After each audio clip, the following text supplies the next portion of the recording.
At our 7th anniversary party, I stood up to give a heartfelt speech just like any loving wife would, but instead of a toast, I connected my phone to the speaker and played a recording of my husband saying, "She signed it.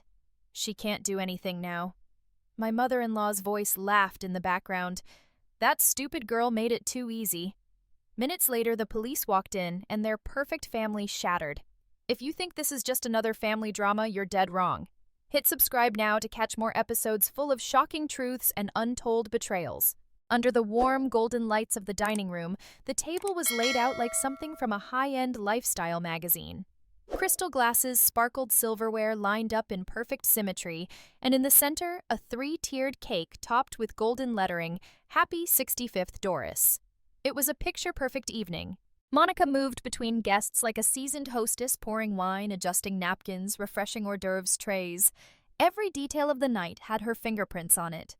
She had spent the last 2 weeks planning this celebration, hiring the violinist her mother-in-law adored, tracking down a vintage bottle of Merlot from Doris's college days, even custom ordering floral arrangements in the woman's favorite hue lavender. But Doris hadn't acknowledged any of that. "Oh, Monica," Doris had said upon arriving, brushing her cheek with an air kiss, "I was sure you'd go overboard, but this is acceptable." Her voice held the kind of dismissiveness that sounded polite to the untrained ear but sliced deep for anyone paying attention. Monica just smiled. She always did. From across the room, Thomas, her husband, raised his glass and winked at her. The gesture was quick, almost rehearsed. He looked like the perfect husband, dark suit sharp as a razor smile curated for charm. But Monica could tell he hadn't noticed her new earrings, the ones she bought to match the dress he once said was his favorite. He hadn't complimented her once that evening. In fact, he hadn't spoken to her for more than a minute since the guests arrived. A photographer roamed the space, capturing candid smiles and carefully choreographed laughs. At one point, he gestured for a family photo, Monica, Thomas, and Doris. As they stood shoulder to shoulder, Thomas leaned in and planted a soft kiss on Monica's temple. The camera clicked. To everyone watching, it was the image of marital bliss. But Monica felt nothing. It wasn't just that the kiss was cold. It was mechanical. There was no warmth behind his lips, no pressure in his touch. It was the kind of affection designed for the frame, not for the woman beside him. Still, she smiled. She always did. Later, when the violinist struck up Doris's favorite aria, Monica watched her mother-in-law's face bloom with smug satisfaction. Guests gathered around, praising the arrangement, complimenting Doris's ageless grace. Monica stood slightly outside the circle, half a step behind. She had grown used to that position, present, involved, but peripheral. Almost as if she were an assistant, not a daughter-in-law. Thomas slid into the conversation beside Doris, joining effortlessly. "Monica really pulled off something special tonight, didn't she?" he said almost offhandedly. Doris laughed. "She's got the time," she replied, sipping her wine. "She doesn't have a real job anyway." A few guests chuckled politely. Thomas didn't correct her. Monica, still holding a tray of canapés, stood frozen just beyond earshot. She wasn't angry. Not yet. It was something more dangerous. She was growing aware. After dinner, while the guests lingered over dessert, Monica retreated to the kitchen to wash her hands and steal a few minutes of silence. The soft splash of water hitting porcelain was the only sound. Her reflection in the small window above the sink stared back at her, a woman immaculately dressed, her makeup flawless, her hair pinned in a sophisticated twist. And yet there was a flicker in her eyes that hadn't been there before. Something raw, something waking. She leaned in, whispered quietly to herself, "You planned every second of this night. You did everything right. So why does it feel like you're invisible?" From the pantry, she retrieved a second bottle of Merlot, the one she had intended to bring out later for a toast. She opened it with practiced ease, poured herself half a glass, and stood there sipping alone in her own house.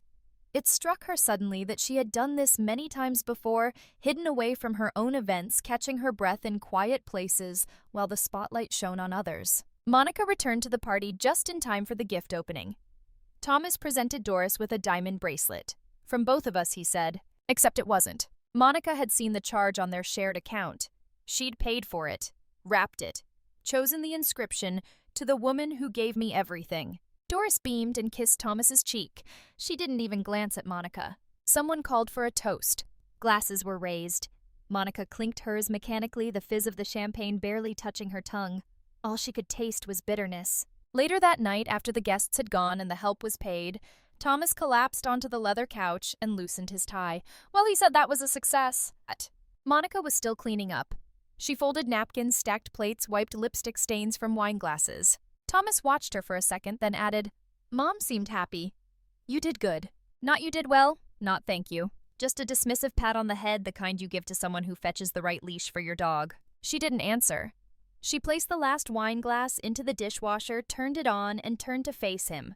I'm exhausted, she said. Then don't plan such elaborate parties, he replied, chuckling. Nobody asked you to go all out. Monica studied him for a moment. You asked me to. Thomas shrugged. Did I? It wasn't the words that cut it, was the way he said them. As though her contributions didn't register. As though her efforts were expected, then discarded the moment they were completed. That night, as they lay in bed, Thomas fell asleep almost instantly. Monica stared at the ceiling. The shadows from the drapes moved slowly with the breeze from the open window. She replayed the night in her head. Every laugh that wasn't meant for her. Every compliment that never reached her ears. Every task completed, every detail remembered, ignored, erased. She turned her head toward Thomas, watching him sleep soundly unaware. There was a time when she would have curled into his back, grateful for the calm. But now calm felt like a cage. The quiet wasn't peace, it was dismissal. Silence had become a language she'd mastered out of survival. But tonight, something in her broke that rhythm. In the dark, her mind whispered a question she hadn't dared think before. What if this isn't love? What if it never was? And for the first time, Monica didn't push that thought away. She just let it sit there, cold, sharp, and terrifying, like the beginning of a truth she could no longer unsee. The call came mid-morning, just as Monica was rinsing coffee grounds from the French press. It was from a number she didn't recognize, New York area code, but something in her chest tightened before she even answered. Mrs. Chambers, the voice said, calm, professional. This is David Levin, your father's estate attorney. I'm calling about the final asset transfer documentation. We've completed probate and the deed and remaining equity have now been legally assigned. Monica froze. Assigned to your husband, Thomas Chambers. The sink kept running behind her, water spilling over her hands. Excuse me? She said, too stunned to modulate her voice. Yes, the real estate and the financial accounts were transferred last month.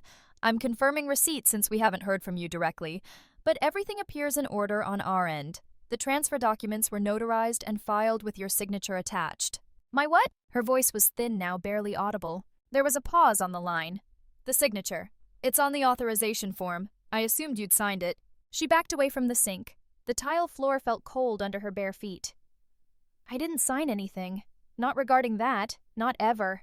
Mr. Levin hesitated, then said carefully, Would you like me to send you a copy? Yes, she said. Send it, immediately. When the email arrived 20 minutes later, Monica opened the PDF with shaking hands.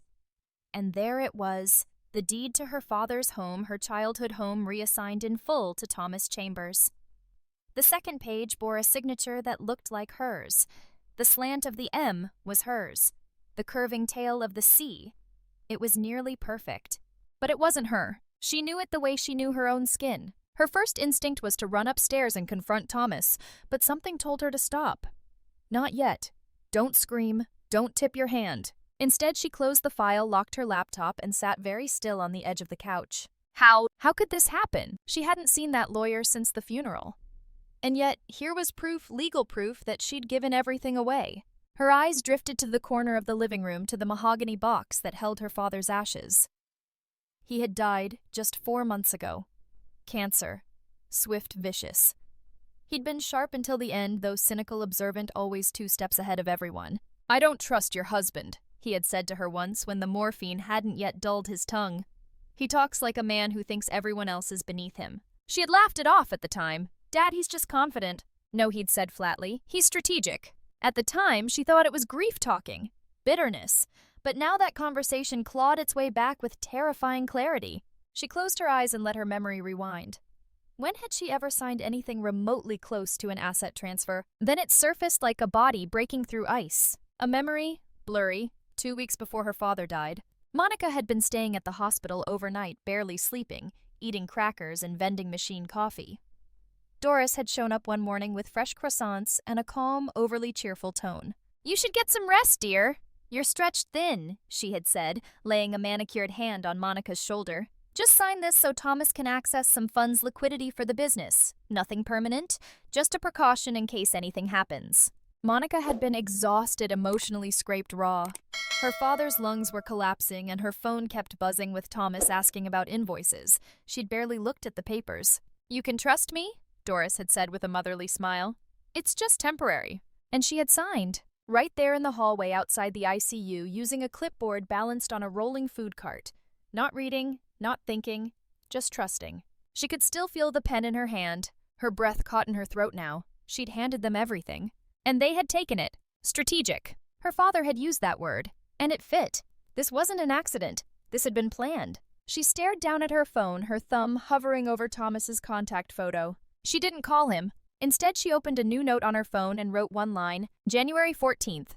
Asset transfer discovered. Signature forged or misused. Doris involved. She stared at the words for a long time, then added, "Do not confront. Gather proof." That same day, she called Mr. Levin again, asking for a hard copy of the file, including timestamps, witness names, and any accompanying email correspondence.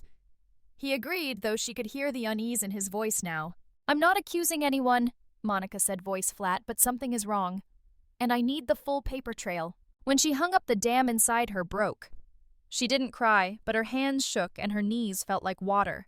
She walked to the kitchen, poured herself a glass of water, and stared at the family calendar pinned to the fridge. It was color-coded. Her handwriting, her reminders. Doctor's appointments, grocery runs, Thomas's meetings. Everything was hers except the power, the decisions, the control. And now even her father's legacy had been stolen while she wasn't looking. She turned the glass over, dumped the water into the sink, and slid down to the kitchen floor. Somewhere deep in her chest, behind the betrayal beyond the hurt, a new feeling was taking shape.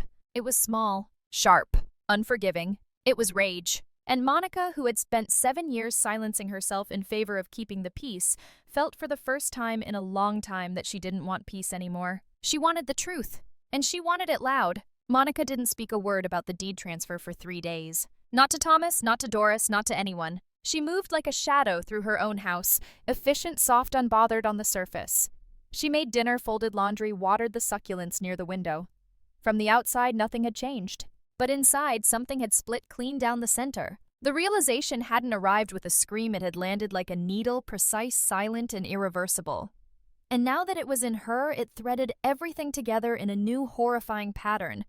She couldn't undo what she'd signed, but she could find out how deep the deception went. That Sunday morning, while Thomas was still asleep, Monica opened his laptop. It wasn't even password protected. He trusted her. Of course he did. She navigated to his emails, scanning through subject lines that blurred with legalese: property transfer finalization, equity account consolidation, revocable trust clause discussion. She clicked. Every line she read confirmed it. This wasn't a last-minute decision.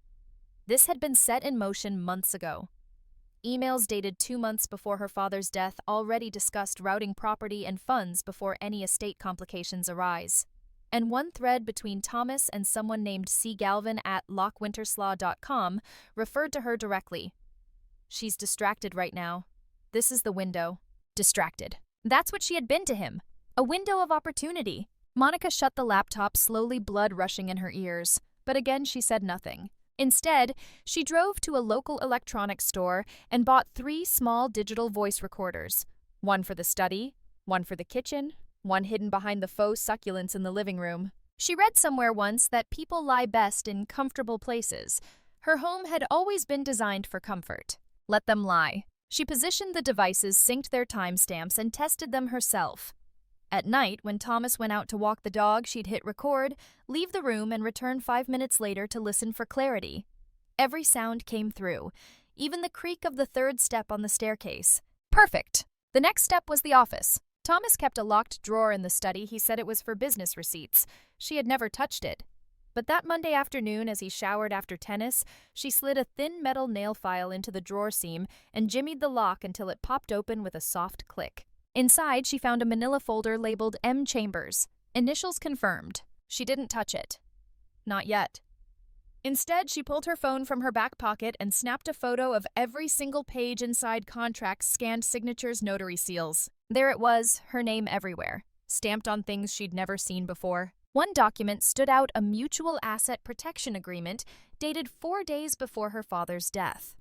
That was the week she'd barely slept. She remembered that week in flashes, hospital beeping, stale coffee, her father struggling to breathe.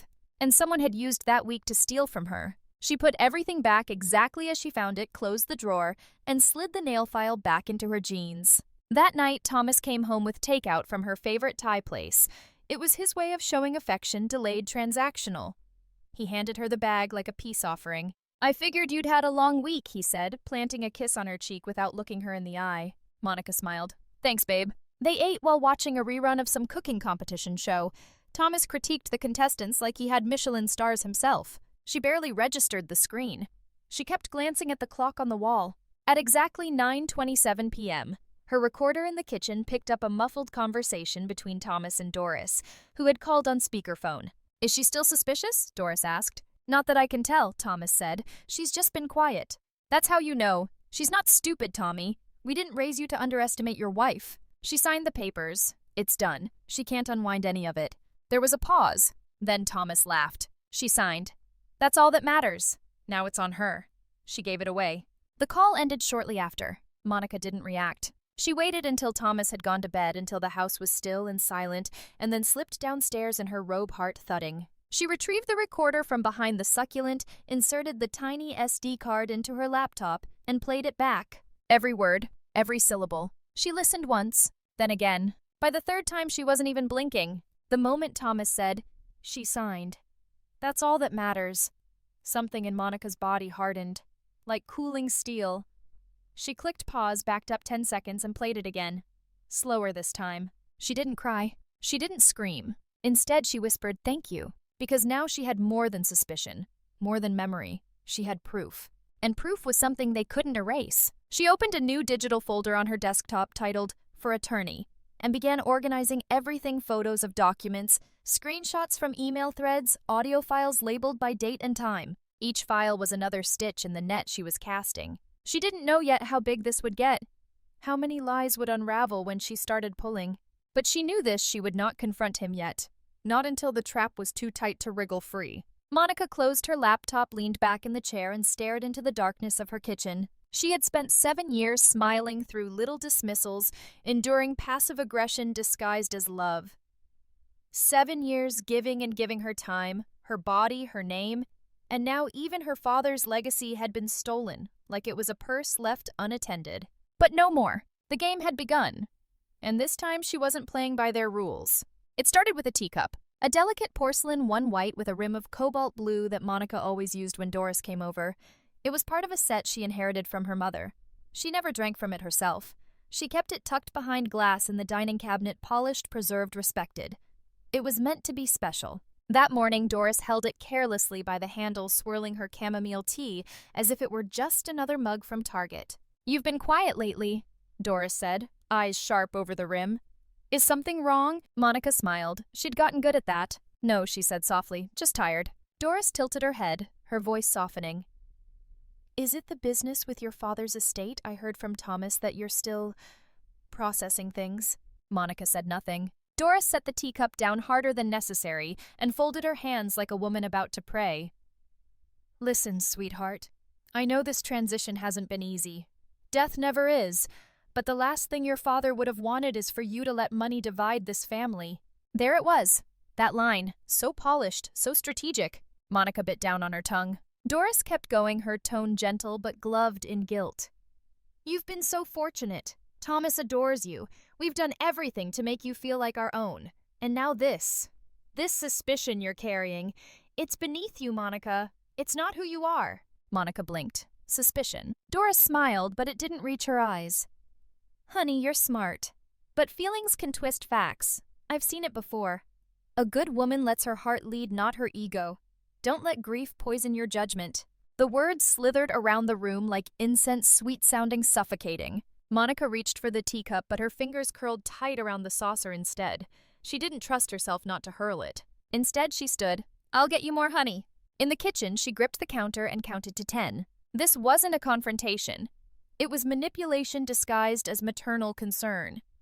Doris wasn't warning her, she was conditioning her, planting seeds of doubt, hoping Monica would bury her anger under layers of shame and gratitude. But Monica wasn't burying anything anymore. When she returned with the honey, Doris was already scrolling through her phone, pretending not to notice the tension thickening in the room. Anyway, she said, not looking up, Thomas is trying, you know. He's under a lot of pressure. It would mean a lot if you didn't add to it. Monica placed the jar on the table. I'm sure it would. That night, she didn't speak to Thomas. He noticed. You okay? He asked as they brushed their teeth side by side, mirrors of one another in the glass. Monica nodded. You've been distant. She spat out her toothpaste and rinsed. I've been thinking. About what? She turned off the faucet. How money turns people into liars.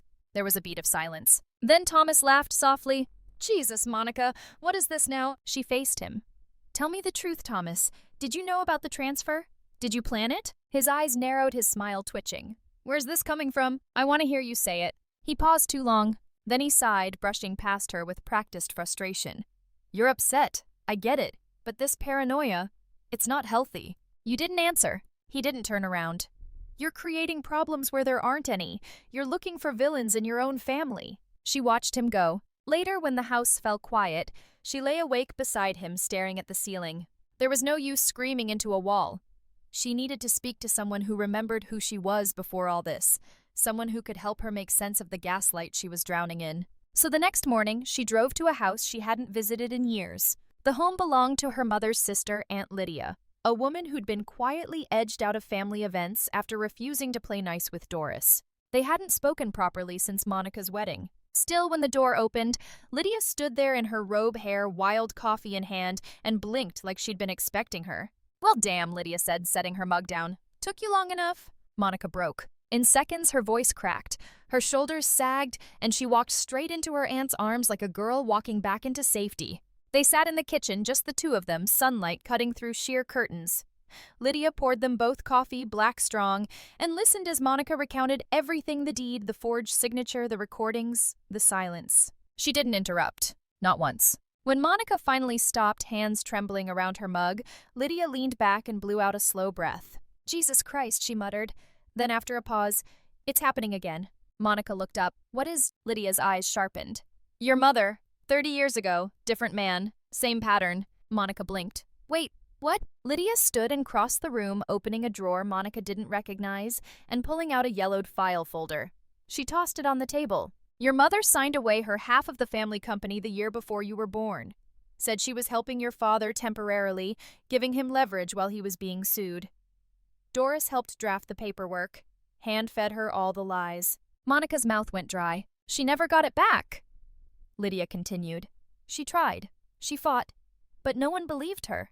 Said she was unstable, ungrateful. Your father called her paranoid. Monica opened the folder. It was all there. Old letters, legal forms, a scanned copy of her mother's signature, a photo of a young Doris arm in arm with her husband smiling like she already knew she'd won. Your mother spent the last 10 years of her life trying to forgive them, Lydia said. But she died feeling like she'd lost everything.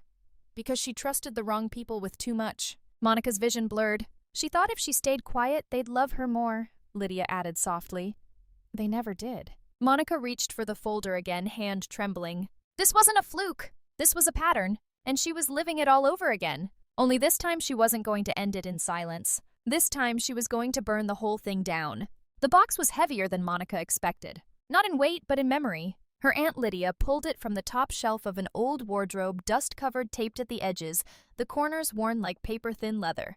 It had her mother's name scribbled in red ink, Clara W., 1994-2008. She told me to burn it after she died, Lydia said, lowering it to the table.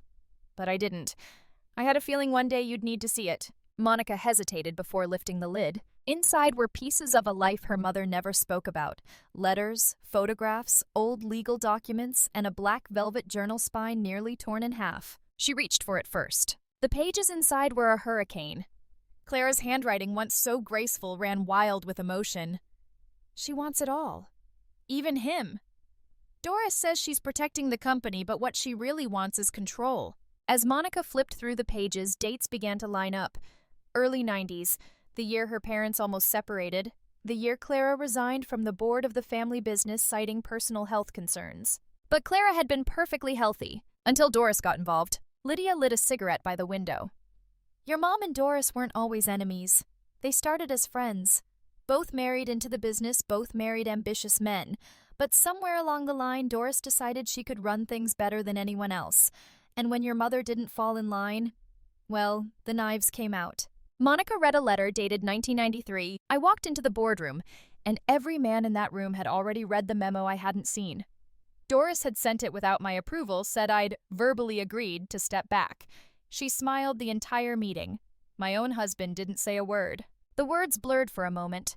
Monica blinked fast, forcing herself to stay present. This wasn't just betrayal, it was history. Another page. A photo Clara standing with Monica as a child at a company picnic. In the background, Doris with her husband, eyes fixed not on the camera, but on Clara. The smile on Doris's face was hollow. Her fingers gripped her husband's wrist too tightly to look natural. "You think Doris hated your mom?" Lydia said. "She envied her." Clara had the grace, the instinct. She was better than those men and they knew it. So did Doris. That's why she tried to erase her. Monica looked up, and I married her son. Lydia exhaled slowly, and she played the long game. The words lodged in Monica's chest like a blade. A long game, decades in the making. She leaned back in the chair, the room beginning to spin as memory folded into memory, rising from corners she hadn't visited in years. She saw Doris again 10 years ago at her engagement party, pulling her aside with a crystal glass of champagne and a smile that didn't reach her eyes. "You're smart, like your mother Doris had said, but I hope you're not quite as stubborn." Clara never knew when to surrender. It's what ruined her. At the time, Monica had laughed it off. A strange comment, yes, but typical of Doris, always full of backhanded wisdom. She didn't realize then that it had been a warning, a veiled threat. And there were other moments, small, sharp fragments she'd overlooked. Her wedding day, her father looking tense during the father-daughter dance. When she asked what was wrong, he had only said, "I don't trust the foundation this family was built on." She thought he meant Thomas's emotional availability. But maybe he meant all of it. The inheritance, the legacy, the power games that had started long before she was born. Another memory, she was 6. Woke up with a fever, coughing. Her mother was out of town on a business trip and Doris had volunteered to watch her. Monica remembered lying on the couch, hot and dizzy, while Doris stood at the phone snapping at someone. "Clara's priorities are all wrong," Doris hissed. "She's playing boss when she should be home raising her child." She hadn't realized what that meant, not then. But now the venom in Doris's tone replayed with new clarity. It had never been about protection. It had always been about possession. Doris hadn't just disliked Clara, she despised her. And when Clara refused to play obedient daughter-in-law and give up her seat at the table, Doris did what women like her always did. She waited. Undermined. Outlasted. And now, 3 decades later, Monica was discovering that she had been nothing more than a chess piece in Doris's endgame. She wasn't chosen for love. She was chosen for access. She was the legacy Clara left behind, and Doris had spent 30 years preparing to take that too. She looked at her aunt, voice tight. "Why didn't anyone tell me?" Lydia gave a sad smile. "Because your mom wanted to protect you. She hoped you'd have a better life than she did. That maybe if she stayed quiet, you wouldn't inherit her war." "But I did." Lydia nodded. "Now you get to decide how it ends." Monica packed the letters back into the box with shaking hands. She could feel something shifting inside her, like the cracking of frozen ground beneath her feet. She thought about Thomas, about the way he avoided eye contact when she brought up her inheritance, the way he downplayed her every suspicion, the condescending chuckle, the hand on her back like a leash in disguise. She thought about Doris with her careful words and brittle smile always circling her like a hawk pretending to be a dove. And suddenly the silence Monica had kept all these years felt like a betrayal. Not just of herself, but of her mother. Of every woman who had been told to stay small for the sake of peace. That peace had cost too much. It had cost everything. As Monica left her aunt's house, the sky hung heavy with early dusk. A storm was coming. She could smell it in the air, feel it in her bones. But for the first time in years, she wasn't afraid of it. She was ready to walk into the center of it and set it on fire. She didn't storm out of Lydia's house with fire in her eyes. She drove home slowly, windows cracked, radio off, knuckles white against the steering wheel. The war hadn't started yet, not officially. But Monica could feel it forming in her breath, collecting behind her teeth like a promise she hadn't spoken aloud. And when she crossed the threshold of her house, their house, nothing looked different. But everything had changed. By the time Thomas returned home that evening, she was at the kitchen island, poring over a dusty manila folder, her laptop screen glowing with legal codes and trust law definitions. She didn't look up when he kissed her cheek. Didn't flinch when he asked, "What you working on?" "Just sorting out old paperwork," she said. He nodded and moved on, unaware that Monica had already begun the slow dismantling of his empire from the inside out. The next morning, she called a woman named Evelyn Shore, a white-collar fraud attorney who came highly recommended through a quiet network of women her Aunt Lydia referred to simply as the survivors. They met at a coffee shop on the edge of town. Monica wore sunglasses and a wool hat pulled low despite the spring sun. Evelyn arrived in jeans and a blazer, no makeup, no small talk. "Show me everything she said over her Americano." Monica slid over a USB stick. Within seconds, Evelyn's fingers danced over the keyboard of her laptop. She listened to the recordings, opened the scanned documents, paused only when she came across Monica's supposed signature. "This one?" Evelyn asked. Monica nodded. "They claim I signed that 2 days before my father passed. I was sleeping on a hospital floor that night." Evelyn tilted the screen toward her. "That's a forgery. I don't even need to run it through a lab to see the hesitation strokes, but I will, for court." Her voice was flat, clinical, devoid of surprise. Monica realized she must have seen this 100 times before. "They were smart," Monica said. "No," Evelyn replied. "They were sloppy. They just assumed you wouldn't fight back." That night, Monica stayed up until 3 a.m. combing through financial records. Every password Thomas had ever trusted her with, she used. He had no idea she was inside the veins of their finances, joint accounts, trust funds, even old LLCs she didn't know existed. There was a pattern. Multiple wire transfers from her father's trust into a shell company under Thomas's name, purported consulting fees to a firm that didn't exist. Most chilling of all, a closed life insurance policy her father had set up in her name, rerouted 3 weeks after he died. She screen-recorded everything, time-stamped, archived in a cloud account under a different name, and then carefully she began building a digital timeline. She called it the map. At the top, day 0, Dad's death. Underneath, every transfer, every signature, every lie. The puzzle was solving itself, but the next move had to be invisible. That's when Monica filed the anonymous whistleblower report with the IRS. She sat on her bedroom floor at midnight, the glow of the laptop reflecting in her tired eyes, typing every detail she could recall: suspicious asset transfers, forged documents, possible tax evasion across multiple states. She knew exactly how to write it vague enough to protect her identity, precise enough to trigger scrutiny. She submitted the report under a burner email she'd set up that day. Subject line: potential multi-party fraud, Chambers estate, financial irregularities. She didn't sleep that night, but she didn't need sleep. She needed a win. The following week, she met with a forensic handwriting analyst named Craig Darnell, a quiet man in his 50s who had testified in federal court more times than he could count. Monica handed him the signature authorization document. "I want to know how certain you can be that I didn't write this." Craig pulled out a magnifier. "I don't guess," he said. "I measure." He took samples of her real signature. Side by side, the differences became undeniable: the angle of the M, the unnatural pressure at the tail of the A, the symmetry that looked machine-learned rather than natural. "This was traced or machine-assisted," Craig said. "A good courtroom exhibit. Even better if we subpoena the original ink." Monica recorded that conversation too. Piece by piece, the web was tightening, but she needed to move faster. One night after Thomas left for a late strategy dinner, Monica logged into the shared desktop and launched the financial software Thomas used for his consultancy clients. The password hadn't changed in months. Her fingers typed it automatically. Wolfpack 2020. Inside were internal memos, some encrypted PDFs, and a folder labeled Hold FWD2 CPA. Inside that, bank scans, ledgers, documents with dates that contradicted every story he had told her. And then jackpot. An email from Doris. Subject: reauthorization cleanup before Q2. She hasn't questioned anything yet. Worst case, we'll say the signature was part of the revocable trust clause she initialed last fall. Thomas says she doesn't remember much from that time. If it goes legal, we'll settle quietly. But she won't go that far. She's not built for war. Monica read it twice. She's not built for war. She copied it, saved it to 3 encrypted drives. Then she printed it not just for court, but for herself. She wanted to hold that arrogance in her hand, burn it into memory. Thomas came home that night humming. She was already in bed, lights off, laptop tucked away. He slid beside her, kissed her shoulder, oblivious to the fire gathering just beneath her skin. "You okay?" he asked. "Yeah," she whispered. "Just tired." But she wasn't tired. She was calculating. He rolled over and fell asleep within minutes. Monica stared at the ceiling, one phrase looping in her mind like a drumbeat. "Not built for war?" She smiled. They had no idea who they were dealing with. The idea came to her on a quiet Wednesday afternoon while folding towels that no one ever used. Thomas had just left for a meeting, real or invented, she didn't care anymore. and Monica stood at the linen closet with a mountain of clean, untouched cloth in her hands, listening to the silence in her home. They had built everything on illusions. Perfect marriage, perfect home, perfect reputation. Fine. She would give them one more illusion to believe in, and she would turn it into a stage. When Thomas returned that evening, Monica was already in the kitchen. The good apron on her hair, pulled back in the way he used to say, made her look presentable.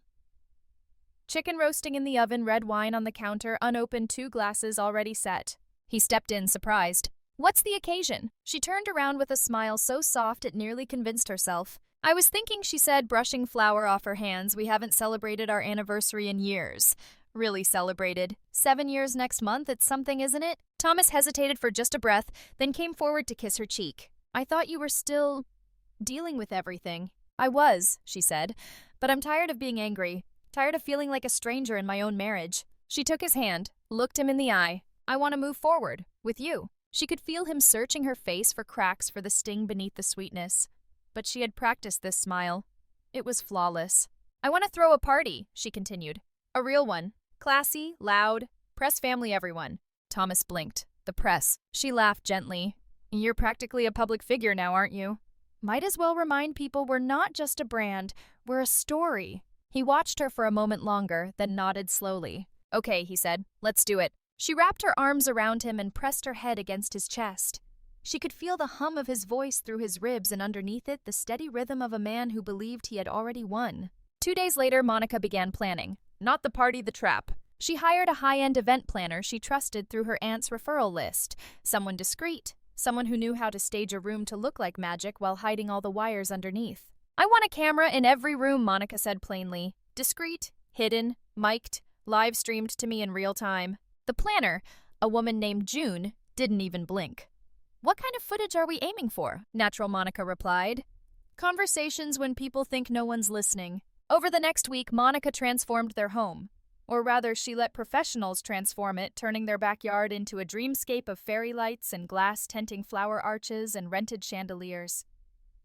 The dining room was reimagined as a vintage cocktail lounge. Even the powder room had a branded scent diffuser installed.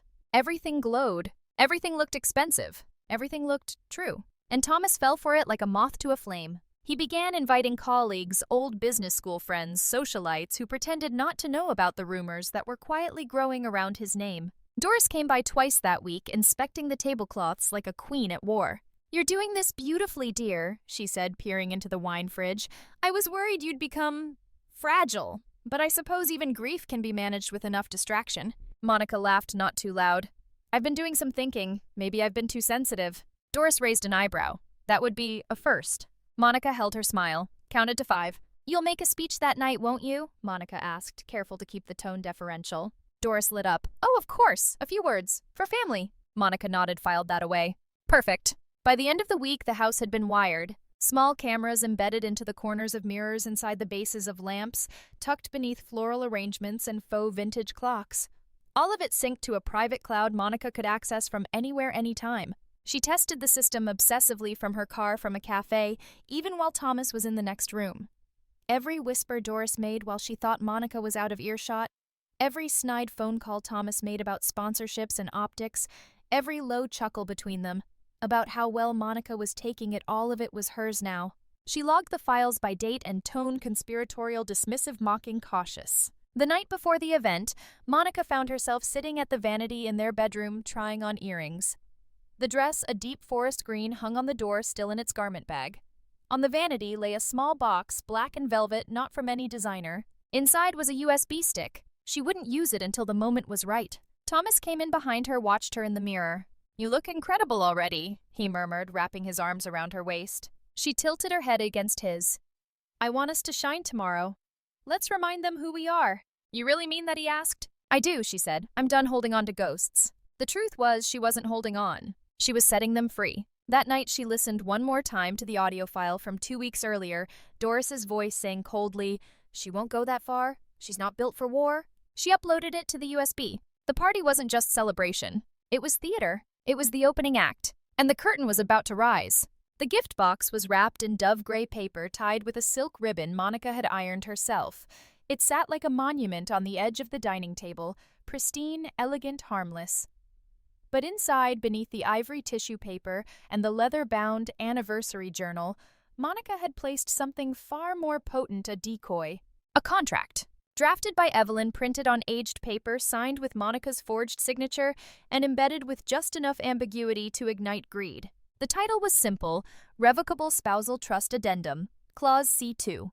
The body of it was theater language about asset realignment, discretionary liquidation clauses, and a line highlighted in faint yellow: upon discovery of prior mismanagement, spousal claim to estate inheritance may be withdrawn retroactively. It was bait, clean, legal-looking bait, and Monica wanted to see how fast her husband would run toward it. She placed the box in Thomas's office, not on his desk, but just slightly under it, as though she had second-guessed giving it to him and tucked it away in hesitation. Then she left it alone and waited. The house was busy that day. Vendors coming in for final event prep, her assistant reviewing guest lists, caterers testing wine pairings. Amid the movement, Monica moved calmly, quietly, like a hostess possessed by grace. But behind her eyes, something seethed. She'd slept less than 3 hours, replaying conversations over and over, tracking small changes in Thomas's voice, Doris's cadence, each word a puzzle piece, each smirk a breadcrumb. By mid-afternoon, she saw him find the box. She was coming down the stairs when she caught the motion through the hallway mirror. Thomas standing at his desk, the box in one hand, his brow furrowed as he turned it in the light. He pulled the ribbon loose, opened the lid, paused. She couldn't hear anything, but she saw his posture shift, saw the way his hand moved faster. He pulled the contract from its sleeve and flipped through it. Then again, then slower. Then he reached for his phone. Monica turned down the hallway before he noticed her watching and slid into the kitchen, heart thudding like a quiet war drum. She opened her phone. Camera 4, Thomas's study. The feed was clear, audio sharp. She pressed record. His voice came through a shallow laugh, bitter at the edges. She actually left this on my desk. A pause. Then Doris's voice clipped and sharp. What is it? A trust clause, Thomas said. Some bullshit about revoking my claim to her inheritance. It's amateur stuff, barely disguised. He chuckled. She really thinks she has leverage. Another pause. Then a sentence that cracked through the silence like bone under pressure. She's even dumber than we thought. Monica's throat closed for a beat. Then he added, I'll play nice at the party. Let her toast to forgiveness. Once the guests are gone, I'll get her to sign the real addendum. She'll never know the difference. Doris laughed softly. You always were a charmer.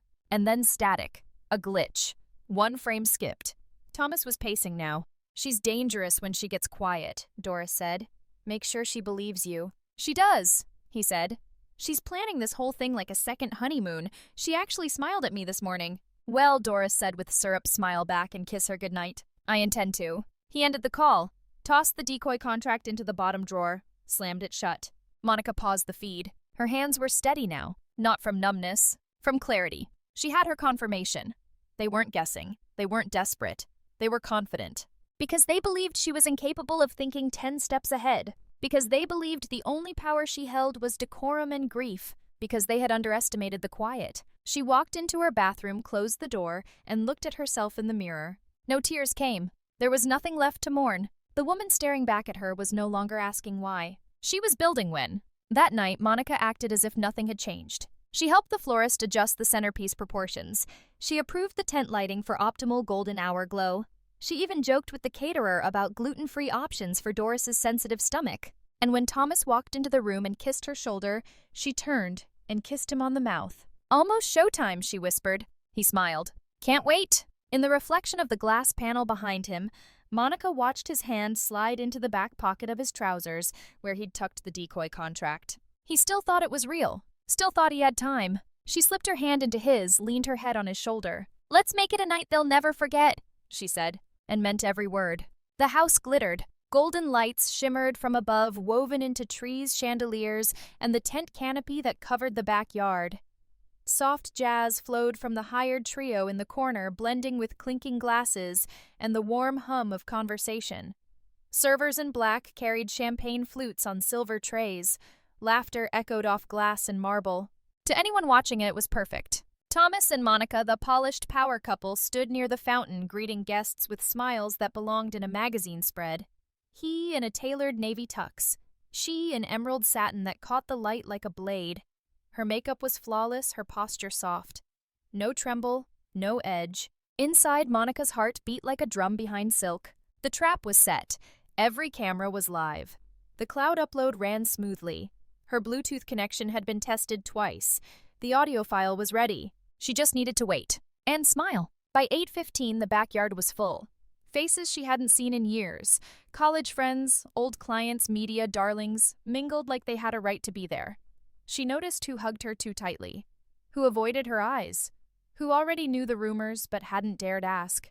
In the corner of the garden, seated at a small table beneath a hanging orchid, her lawyer Evelyn raised a glass in her direction and gave the smallest nod. Beside her sat Aunt Lydia, draped in dark blue velvet. Her expression unreadable, but Monica knew what that look meant.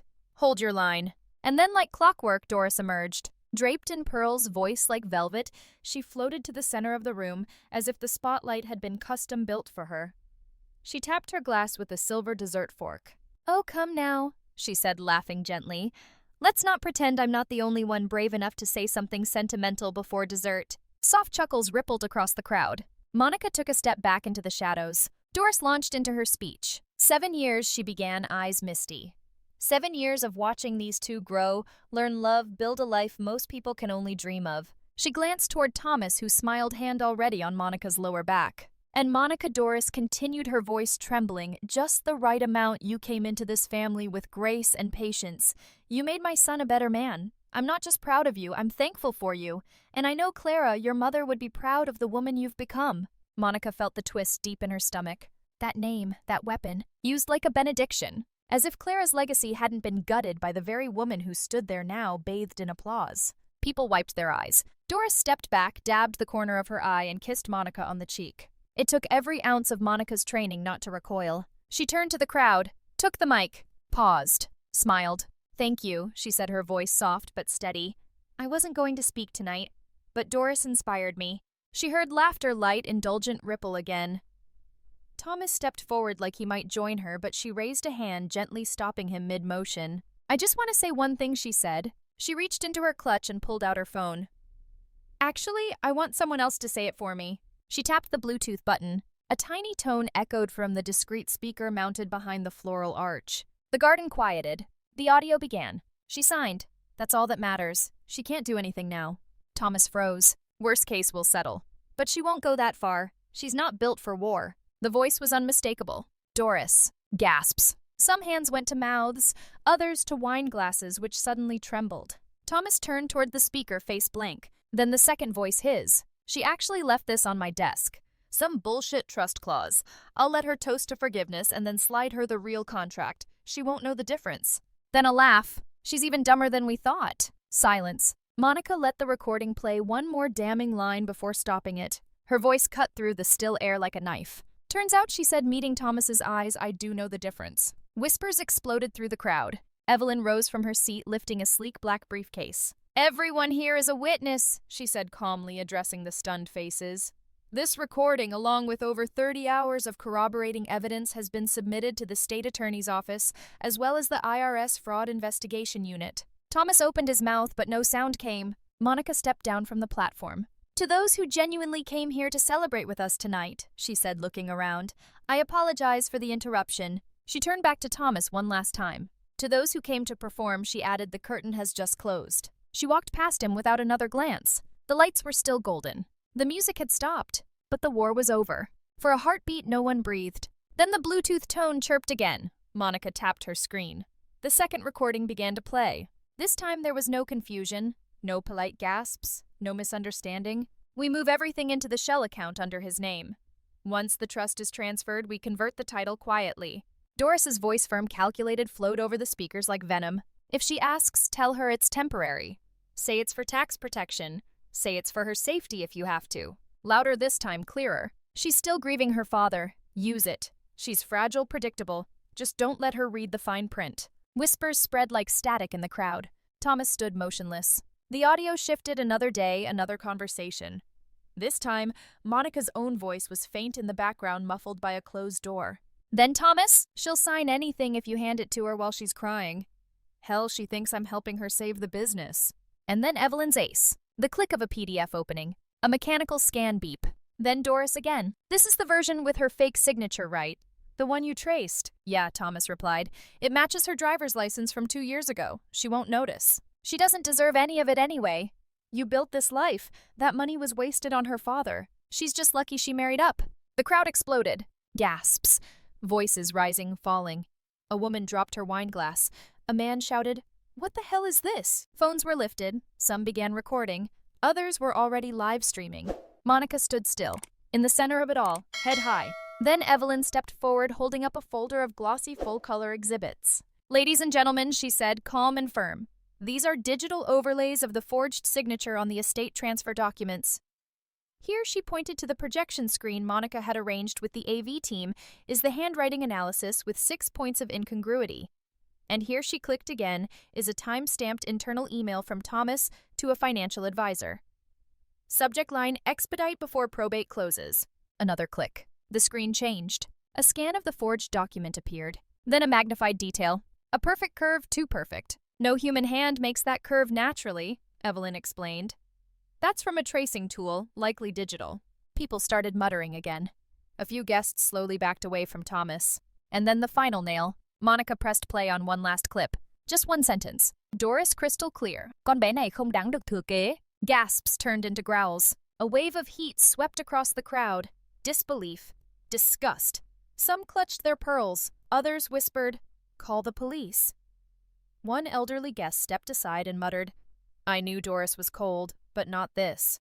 Thomas, still frozen, suddenly snapped. He lunged forward, eyes on Monica's phone. "You bitch, give me that." Monica flinched, but Evelyn stepped between them, lifting a hand calmly. "You make one more move," she said evenly, "and I will have 3 off-duty officers here put you on the ground." 2 suited men moved from the side of the tent, plain clothes, armed. Thomas stopped cold. He looked around. His world was crumbling. Guests turning their backs. His mother seated stone-faced, pale fingers trembling under the linen napkin in her lap. He turned to her. "Do something." But Doris said nothing. The queen had lost her crown. Monica didn't move. She didn't shout. She didn't cry. She simply looked at Thomas, the man who kissed her forehead as he gutted her family's legacy. "I spent 7 years thinking you were my home," she said softly. "Turns out I was your plan." He opened his mouth. She turned away. And for the first time in a long, long time, he was left with no audience. At first, people thought it was part of the spectacle. 2 black vehicles rolled in from the side gate, quiet, sleek, like props in a film. The music had long stopped, the air heavy with scandal, and still when the first 2 officers stepped out, dressed not in flashing uniforms, but dark federal suits. Guests glanced at each other, unsure if this too was staged. Then the 3rd car door opened, and the cuffs came out. That's when reality cracked through the illusion. "Thomas Everett Chambers," the lead agent asked loud enough for every soul under the canopy to hear. Thomas didn't answer, not with words. His face did it all, a twitch of disbelief, the stiffening of his jaw, a glance around for help. But no one stepped forward. No one came to save him. Doris, seated beside the garden archway, was motionless, cold, like marble. "You are under arrest for conspiracy to commit fraud, forgery of legal documents, financial misrepresentation across state lines, and obstruction of a federal estate investigation," the agent continued. "You have the right to remain silent." A gasp rippled through the crowd. Monica stood still, a statue in green silk, her hands by her sides, the phone now tucked away. For a second, Thomas locked eyes with her. There was no hatred in his eyes, only disbelief. As if this ending had never occurred to him. As if in all his calculations he had forgotten she might not stay quiet forever. "Monica," he said, almost a whisper.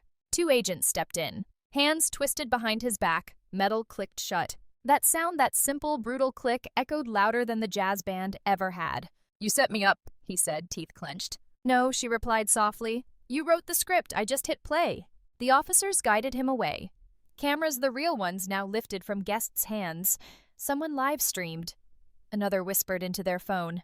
The world was watching, and Monica didn't blink. Then came the second wave. A uniformed officer, local jurisdiction, approached Doris with a different tone. Quieter, controlled. "Mrs. Doris Chambers, we're executing a warrant for your immediate questioning in connection with federal tax fraud and conspiracy to defraud the estate of Franklin Green." Doris's pearls tilted as she turned her head slowly. "I'm the victim in all this," she said, voice still perfectly pitched. "Surely you don't think—" "You're not under arrest," the officer cut in, "but we will be escorting you. Now." She looked at her son, now barely visible through the crowd, and then to Monica. Still, she waited for someone to stand, for someone to say, "This is a misunderstanding." No one did. Even her closest allies, the wives of old business partners, the cousins who always praised her table settings, shifted their eyes away. They adjusted their rings, pretended to check their phones. Alone. Just like Monica had been 7 years. Doris stood slowly, smoothed her dress, turned to Monica and said with icy precision, "This wasn't justice, it was vengeance." Monica didn't smile, didn't speak, because Doris wasn't entirely wrong. And that silence, that refusal to play the game, was its own form of reply. As the officers led Doris through the side gate, Evelyn reappeared by Monica's side. Her briefcase closed, her expression unreadable. "They'll be held overnight," she said quietly, "and probably longer once the IRS finishes sorting through the offshore accounts." Monica nodded, eyes on the now empty stage. "And the civil suit? It's ready," Evelyn replied. "We'll file it Monday morning. But that part of the war, you already won it tonight." Monica turned toward the lawn. Guests had thinned. Some whispered apologies as they slipped past her. Others couldn't meet her gaze, but a few stayed. Her aunt, a quiet journalist friend who had always suspected more behind Monica's smile. And somewhere in the crowd, a woman she didn't know handed her a card that simply read, "Estate Survivor." "Call me anytime." But Monica didn't move. Not yet. She walked to the microphone one last time, cleared her throat. "My name is Monica Green Chambers," she said, voice steady. "I was married for 7 years to a man I loved, trusted, and defended even when it cost me my voice. Tonight I reclaimed it, for my father, for my mother, for myself." She looked toward the gate where Doris had disappeared. For anyone who's ever been told they're too fragile, too emotional, too trusting, I want you to know something. Her eyes swept the stunned faces before her. You weren't wrong to believe in people. They were wrong to weaponize that belief. Silence. Then from somewhere in the back, a slow clap. Then another. And then it grew. Monica didn't smile. She simply stepped down. For the first time in her adult life, she walked with no one behind her, no one watching her back, and yet she felt safer than she ever had. The night air was cool on her skin. She walked across the lawn, past the lights, past the champagne glasses, past the remnants of a world she no longer belonged to. And finally she exhaled. The road curved like an old memory. No GPS, no address typed in. Monica didn't need directions. Her hands knew every turn, her feet remembered the gravel's crunch. The closer she drove, the more the tension in her shoulders eased, like her body understood, before her mind did she was going home. Her father's house stood at the end of a long, sloping driveway, half swallowed by honeysuckle and thyme. The white paint had peeled around the edges. The shutters hung unevenly. The mailbox leaned to one side, crooked but proud, like her father used to say. Not perfect, just rooted. She parked the car and sat still for a while. No one came out to greet her. No dog barked. No wind blew through the oaks lining the property. Just silence. And for the first time in weeks, maybe years, that silence didn't feel like a threat. She carried a small wooden box in her arms, clutched tightly to her chest. It was smooth and warm from the sun. Inside, his ashes shifted gently with her steps. She walked to the back of the house, to the garden he'd loved but never finished. The stone path was overgrown. The benches were mossy. One of the wind chimes still hung near the tool shed, silent from rust. She knelt in the center of the yard and dug into the soil with her bare hands. No ceremony, no script. She buried the ashes under the rose bush he'd once planted for her mother, the one that never bloomed while he was alive. Maybe now, she whispered, brushing soil over the last handful, you'll finally rest. She sat there until the light changed. Then slowly she began to clean. There were no montages, no dramatic reveals, just hands wiping, sorting, opening windows. Her movements were deliberate, slow, reverent. She found old photo albums beneath the stairs, letters her father had never sent. Her mother's scarves folded so neatly it broke something inside her. In the evenings, she brewed tea and sat in the chair her father used to fall asleep in, not crying, just existing. One morning she painted. She hadn't done that in over 10 years, not since her first year of marriage, when Thomas had told her gently that art is a nice hobby, but we have a real future to build. Now, brush in hand, she painted her mother's rose bush, and then her father's eyes, and then herself not smiling, not posing just as she was bruised, blinking, becoming. In the afternoons, she planted tomatoes, wild lavender, rosemary. Her hands ached, her nails blackened, her knees cracked. And for once, it felt like she was building something that wouldn't be taken from her. One evening, she sat at the old kitchen table and wrote a letter. It began, Dear Monica, you were never weak. You were exhausted from pretending to be someone else. I'm proud of you for breaking the rules they wrote in your name." She folded it and placed it in an envelope addressed to no one, sealed it with wax. A few days later, a letter arrived. No return address, just the gold-embossed logo of Evelyn's law office. Inside, a single sentence, handwritten: "All assets, financial estate, and private shares have been fully returned and officially registered in your name." And beneath it, clipped to a check, the amount Doris had drained from her father's final account. The sum was enormous, but it didn't make her heart race. It made her hands tremble, not because of the money, but because of the justice. She lit a candle that night, sat on the porch, let the wind play with the edge of the paper. She didn't toast to victory. She didn't scream into the dark. She just breathed. And for the first time, it felt like air was going somewhere real. The camera sat on a stack of books. Monica didn't bother with fancy lighting or filters. No ring lights, no professional setup. Just natural light pouring in from the east-facing window and the soft creak of her father's old kitchen chair beneath her. The lens blinked red, recording, and she stared into it for a long while, saying nothing. Not out of fear, out of precision. She wanted every word to matter. "Hi," she finally said, her voice low but clear. "My name is Monica Green.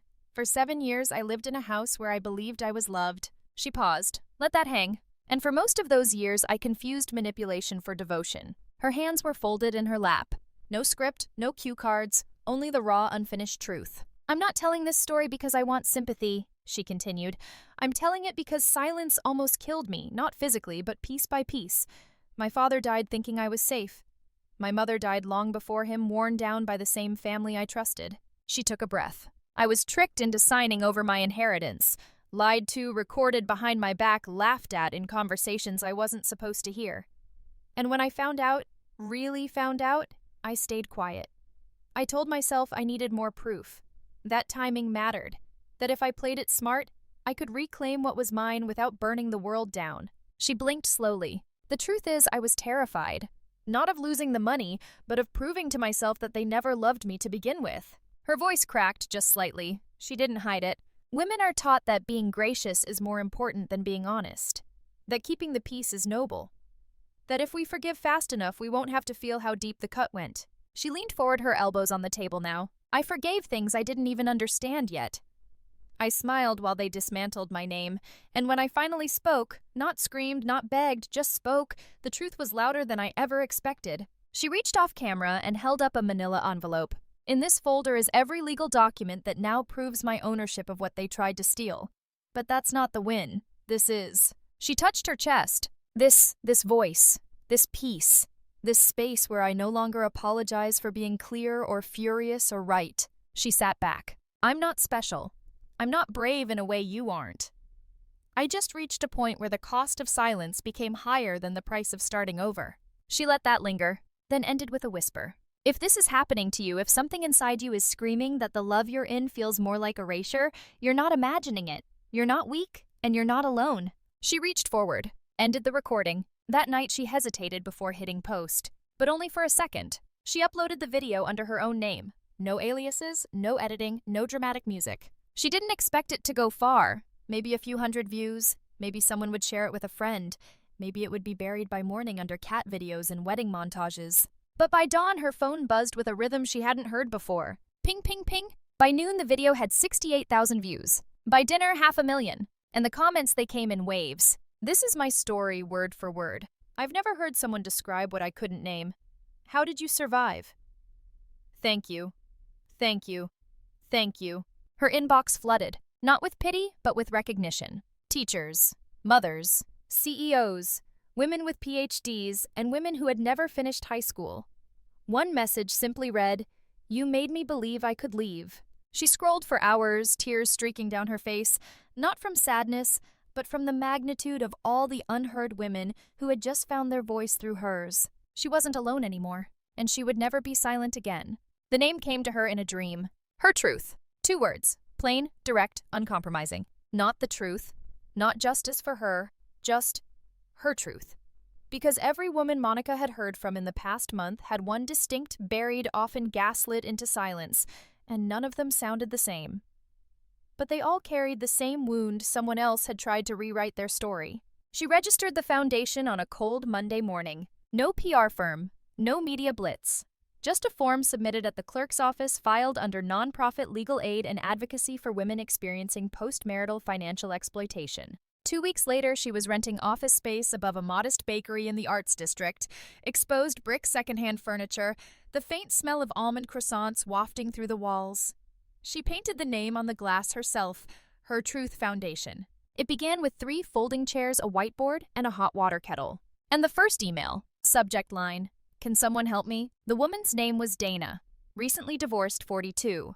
Her husband had liquidated their joint retirement account 3 weeks before filing and left her with a tax penalty and 2 kids in community college. He claimed she'd signed a consent form. She hadn't. "I saw your video," Dana said through tears during their first Zoom. "I thought I was going crazy. I thought no one would believe me." Monica didn't offer empty comfort. She offered strategy. By Friday, Evelyn, Monica's lawyer and now co-founder, had connected Dana with a volunteer forensic accountant who confirmed the form was digitally altered. A case was opened within days. Word spread. Then came Eliza, a newlywed 28, whose husband had manipulated her into putting her name on a real estate deed only to sell it and disappear. Then Mara, whose in-laws had pressured her into signing temporary guardianship of her daughter during her postnatal depression and wouldn't return her child. Each woman brought documents, voicemails, contracts. Each time Monica listened. Not as a savior, not as a therapist, but as a woman who had stood on the same battlefield.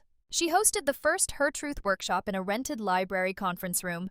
10 chairs, coffee, packets stapled by hand. By the end of the hour, 3 women cried, 1 screamed, all stayed. The movement was no longer hers. It belonged to them now. Monica began assembling a team, small, fierce, brilliant. A paralegal who had fled a coercive marriage at 22 and now specialized in estate loopholes. A former IRS investigator who volunteered Friday evenings to teach women how to read financial statements like crime scenes. A trauma-informed counselor who offered group sessions once a week, paid only in gratitude, and baked muffins. The calls came from every state, some from shelters, some from penthouses. The pain knew no class, no border. The New York Times called, then NPR. Then a podcaster with 5 million subscribers titled an episode "She Took Them Down" and then built something bigger. The video Monica had once uploaded in her kitchen passed 8 million views. At the new Her Truth Center, still modest but freshly painted women sat in quiet circles. One scanned a prenup with trembling hands, while a volunteer annotated it with sticky notes. Another held a baby on her hip while speaking to a legal intern about emergency protection orders. A third sat near the window, silently sketching with charcoal her ex-husband had burned every photo she owned. This was how she remembered her face again. The community responded with fire. A retired judge offered pro bono consultations twice a month. A law school professor opened a pipeline of interns eager to do more than case studies. A tech startup donated secure servers to store sensitive case files anonymously. A finance firm run by a woman who had once signed over her business for the sake of the marriage funded Her Truth's first annual grant program. Monica never let them forget why it started. In the main hallway hung a single framed page, a printed screenshot of the forged contract that started it all, overlaid with Monica's original real signature. Below it, a plaque read, "They tried to take her voice. She turned it into a megaphone." She didn't need applause. She needed results. And they were showing up woman by woman, case by case. Her Truth was no longer just a foundation. It was a reckoning. The courtroom was quiet, not from reverence, but from fatigue. It had been 8 months since the scandal broke and nearly 5 since the trial began.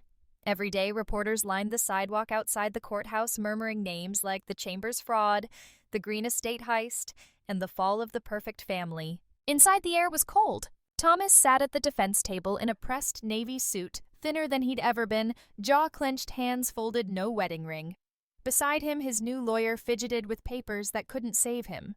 Across the aisle, Monica sat 2 rows behind the prosecution. Not as a witness, not as a plaintiff, just present.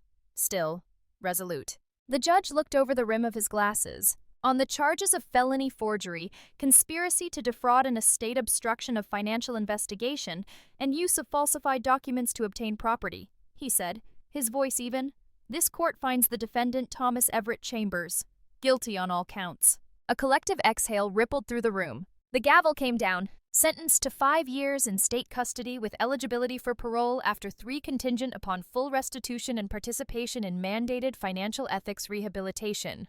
Thomas didn't flinch. But when the judge added, "and the immediate revocation of all custodial and visitation rights until further review by family court," A flicker broke through his mask just for a moment. There had been no public child during the marriage, no mentions in the press. But those close to the case knew Thomas had a daughter from a previous relationship one Monica helped raise for 7 years. Quietly. Devotedly. Without fanfare. Now even that thread of innocence had been severed. He was let out in cuffs. No one clapped. No one cheered. Because this wasn't a victory. It was a reckoning. A week later, the headlines turned toward Doris. Her charges were different, not criminal, but financial systemic long-standing. The IRS had completed their audit. The SEC had confirmed undisclosed offshore assets tied to trust restructuring and personal benefit claims. And 3 former employees had filed whistleblower reports detailing abuse of corporate influence for private revenge agendas. In a civil hearing closed to the public, Doris was fined $3.2 million in damages, the majority earmarked for victims of fraudulent estate manipulation. She was barred from holding any executive position in a publicly or privately held company for 10 years. And her name was permanently removed from the Green Chambers Foundation Board, the one Monica's father had founded, the one she had rebranded during Monica's marriage. Doris did not appear in court. She sent a statement through her attorney. "I maintain that my actions were rooted in protection of family legacy and misunderstood. I regret any hurt caused." It was the closest she would come to an admission. Behind the curtain of litigation, the family's empire fractured. The real estate holdings Monica once signed away under emotional duress were liquidated. Some returned to her directly, others sold at auction to fulfill court-ordered penalties. The private school donation wing that bore the Chambers name quietly removed the plaque. Business partners distanced themselves in statements filled with vague language about realigning values. And the house, the mansion where Monica once poured wine, set tables, folded napkins for birthdays that were never hers, was put on the market, its furniture cleared out by a third-party logistics firm. No one came to claim it. A drone video posted online by a local real estate blogger went viral for its eerie stillness, 200 square feet of emptiness. Silent, soulless. The fall of a dynasty, one comment read. A cautionary tale. But Monica didn't share it. She was done watching ruins. She had lived them. What mattered to her now wasn't the collapse, it was the space that opened after. 3 weeks after Thomas's sentencing, a check arrived by certified mail. It wasn't from Doris, not directly. It was issued from the Chambers Trust, now under independent supervision, bearing the court-mandated compensation amount for Monica, the same amount they had fought to hide. She signed the receipt, deposited the funds, and forwarded half of it straight to her Truth's emergency litigation fund. The rest, she used it to buy 3 new offices in Atlanta, Chicago, and San Diego. Because systems collapse, but movements expand. And Monica Green wasn't interested in vengeance anymore. She was building something bigger, something they couldn't erase. The pen hovered for only a second. Then Monica signed, not with hesitation, not with flourish, just clarity. Monica Green. The last page of her manuscript bore the title in thick-centered font, Betrayed into Freedom. The contract slid across the mahogany table to her editor, who smiled with something between awe and reverence. "You sure you want to keep the ending as is? No final revenge, no big redemption arc." Monica closed the pen and slid it back into her coat pocket. "This is the redemption. I'm still writing the rest." The office overlooked the city's steel glass momentum, but her eyes weren't on the skyline. They were focused on the reflection staring back from the window, calm-weathered, unmistakably her own. A year ago, she'd been erased. Now she was publishing the blueprint. That evening, Monica returned the call she had postponed all day. "Hey," she said softly. "You free tomorrow morning?" Her aunt's voice cracked through the line, surprised. "Always. What's on your mind?" "Sand, water, quiet." A soft chuckle. "You bringing the wine, or am I?" Neither, Monica said. "I just want to walk." The morning air tasted like salt and memory. The beach was nearly empty, just a stretch of windswept coast, where waves whispered over broken shells and footprints were erased before they settled. Monica and her aunt walked slowly, shoulder to shoulder. Neither spoke. There was no need to. Their silence was different now, not full of things unsaid, but rich with things understood. Each step felt like exhale. Monica's scarf fluttered in the breeze. Her boots crunched over shells. Her hand at one point slid naturally into her aunt's. They didn't lock fingers. They didn't squeeze. They just held. At a bend in the shoreline, Monica paused. She stared out at the horizon, not looking for anything, just feeling the enormity of the open. Her aunt finally broke the silence, her voice like warm gravel. "It's strange, isn't it? The world can break you, and then hand you a pen." Monica smiled. "I'm done writing for them. This time it's mine." They turned back, slowly retracing their steps, though the tide had already begun to erase them. When they reached the wooden steps leading back up the dunes, Monica glanced over her shoulder one last time. And in that moment, something settled. Not closure, not justice's roar, but peace small steady earned. As the camera pulled wide, a line faded onto the screen. Sometimes justice comes late, but it comes when you dare to stand. Fade to black.